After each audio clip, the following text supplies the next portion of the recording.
everybody, we're the Cannon Cruisers. I'm JD. And I'm Randy. And we're here today to talk about a little film called The Exterminator 2. Not Terminator 2, The Exterminator 2. Yes, before 1984. Classic. Sequel to the original Exterminator. And this one was a Cannon Film Group film. Yes. So, JD, why don't you tell us a little bit about what the movie's about? The movie is about a guy named John who kills Eastland. a bunch of thugs. The end. No, actually, my joke was here. I'll read it. The plot of The Exterminator 2 is when a group of thugs paralyze his friend Eastland, played by Robert Ginty, becomes a vigilante, embarking on a mission to cleanse New York of organized crime.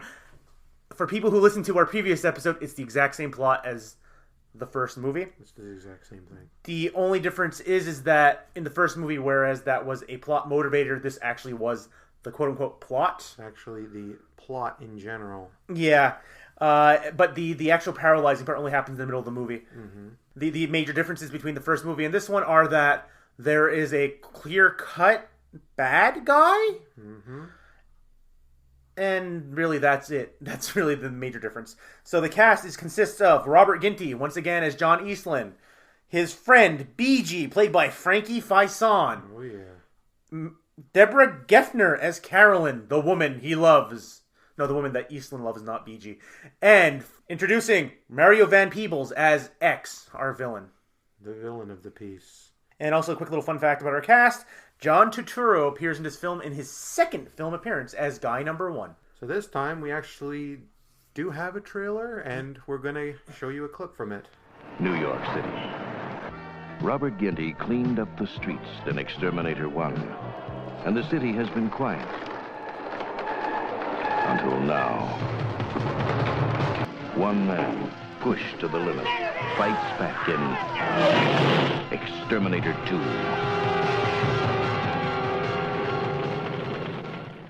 And we're back. We're back to talk about our impressions for The Exterminator 2. Since I gave my impressions of the first one first, this time Randy can go first. Better than the first one, still not a good movie. Okay, that's a good impression. That's My impression of The Exterminator 2 is that it's merely a slightly below average 80s film. I'm not going to say action movie because it's barely an action movie, but it's a typical film in just about every respect. And it's a competent, quote-unquote competent. It's a heavily edited film, and it shows in a lot of places, but it's still more coherent than the original. Well, we'll go into that a little bit more after our highlights and lowlights, just to give you some context behind some of the issues with the film. What is your highlight of this film? My highlight of the film is going to be the scene where they drive into the warehouse with the truck and run everybody down and shoot them. It was the most exciting part of the film. I kind of found it a little bit bland, but once, like you said, it's a little bit more exciting. My highlight of the film was that there was actually a plot. Yeah. But that really was all. That's all I can really say. Oh wait, actually, my other highlight of the film was I like the look of the character that they ended up giving him in the end. Due to reasons that we'll go into later again. The poster, all the marketing, and a lot of the recut stuff in the movie consists of Eastland wearing a welding mask and a green jacket and walking around with a flamethrower. And that was actually kind of a very nice look, almost like an iconic look, like they're trying to set it up for a series. The poster for this movie is way better than the original ones because it has more of a It does echo the look. first one, the poster for the first one, because in the first one it has the motorcycle helmet from the end of the first film obscuring his face. Yeah. But I just like the way this looks with the welding mask. Yes. But like what you just said before is the fact this movie has a coherent story. The film starts right at the beginning with a gang attacking people. Like the first one. The Exterminator kills the people who attacked the innocents. Then the bad guys find out about it, and it turns out to be X's, the main villain's men. And so the whole movie right there is set up as a conflict between the Exterminator and X, and they go back and forth throughout the whole movie. So they're, unlike the first movie, there's a coherent motivation, there's a coherent plot, there's a coherent villain, there's a coherent protagonist. Yeah, it wasn't just a series of vignettes of evil, it was literally... It starts here and it ends when this conflict is settled like it's supposed to. It's still a little loosey-goosey in it, and some of it some seems... scenes go on too long. But not as bad as the first one. Yeah. Some seem out of place. It's just there's a lot of stuff that just kind of there and doesn't really serve the overarching plot. So what was your low light of the film? That was my low light of the film, is the editing. It's very telling there was production issues on this because cuts are all over this film. Yeah, well, we'll go into that in a minute. Mm-hmm. So my low light of the film is the action. The action is very... if the first movie wasn't a great movie by any stretch of the imagination, it's actually a terrible, terrible, terrible film. And a horrible action movie. Actually had action. This one, the majority of the action films in this movie consisted of, which we'll go into in a minute, I keep saying this, literally consists of, here's a group of baddies, the exterminator walks in with a flamethrower, fires once, they're all burnt to a crisp, he backs out of frame, the end of scene. And this happens 3 or 4 times throughout the movie before the final set piece where until the last set piece. Which has like a small actional part with a truck and then peters off again. And so my low light is just basically the action in the movie was not very good. Well, the movie itself wasn't very much an action movie like it was sold to be. It wasn't good in the first movie either, honestly. So now what we've been talking around the bush here is apparently, from what I've gone on from Wikipedia and some other random places I searched online, this movie was plagued with production troubles, issues with the directing, script, scheduling, to the point where they had to bring in one of the producers to come in and direct and reshoot a lot of the scenes in LA instead of New York. And they had to use the stunt double for Robert Ginty to come in place and explain the scenes why he just shows up with a flamethrower and a mask, flames a guy and walks away. He doesn't say anything. So it's like a lot of the scenes in the movie where our headlining in air quotes star is just very much the drama aspect of the film and doesn't actually participate in the action until the end. That's why the film feels so jarring at times. Apparently there was issues with censorship.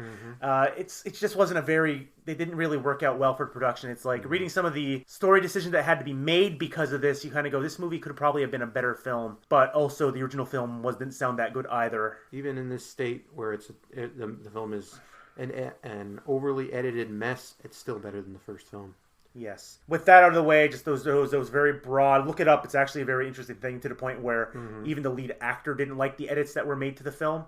Look it up. It's an interesting read for a little bit of history behind this film. So with that out of the way, JD, what's your score for this movie? What did you think of this film? I didn't think it was a very good film. I didn't really like it that much. I thought it was a boring movie for most of the part. I only really liked the action sequence near the end because it was different.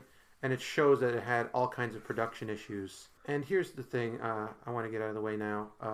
The original film, when it came out in 1980, I can see why it was a hit because there wasn't really any action movie presence at the time.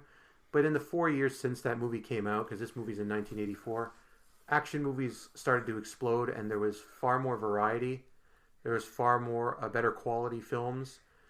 This film probably would have done better had it come out right after the original did, and because they waited so long, it hurt it in the long run. That all being said, it's still a much better film than the first movie is, and I really don't understand why this movie is kind of considered a black sheep compared to the original, because it's better than the original in every conceivable way. And that's why I give it a 2 out of 5 instead of a 1, because every single problem that's in the first one is in the second movie to an extent, but it's sharper, it has a clear vision, it knows what it wants to be, and it gets to the point. The first movie is a disaster, and I actively hated that film, and I didn't actively hate this one. It was a movie, and I watched it, and I probably won't watch it again. It was not very good, so 2 out of 5 for me. I'm going to give this a 1 out of 5 because while not as bad as the first movie, I still thought it was a pretty bad film. It is a bad film. It's like... It's not good. Going to this, like, well, on principle, if it has this, and this, what I'm expecting in a movie, then it'll be a better film than that one.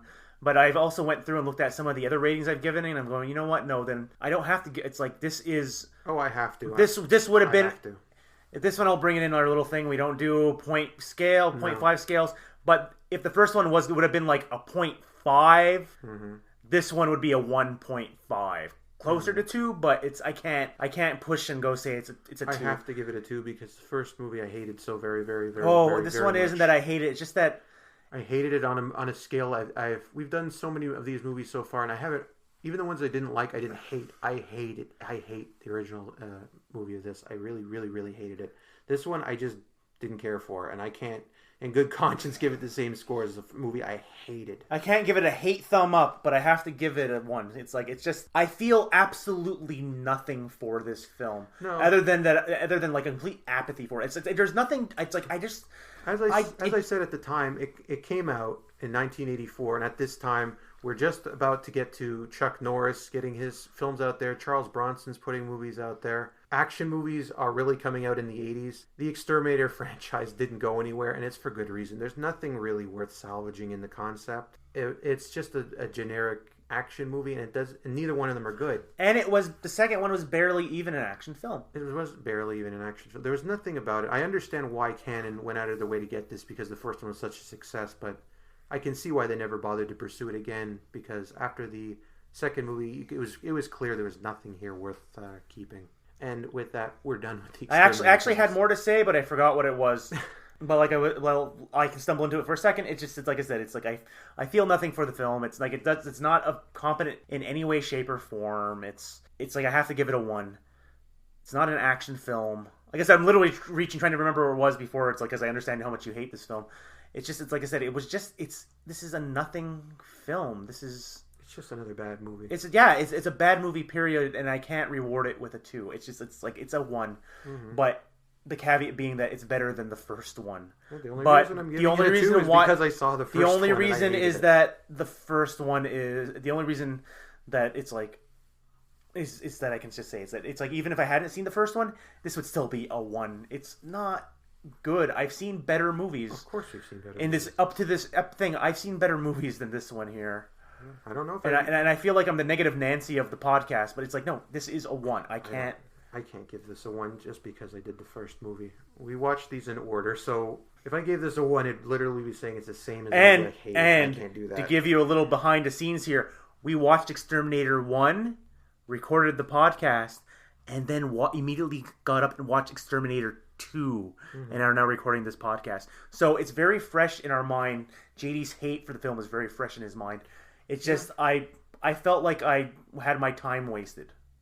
Yeah, that's my problem with these films, and that's why I understand why they didn't bother pursuing this franchise, because it's not really worth pursuing. It's not. And with that, with me unable to remember what I wanted to say, we're done. I'm Randy. This is JD. We're the Cannon Cruisers. Keep cruising that Canon catalog and have a good day. And we'll see you next time for Ninja 3, The Domination. I wave goodbye. Ooh, I can't wait for that one. See you later, folks.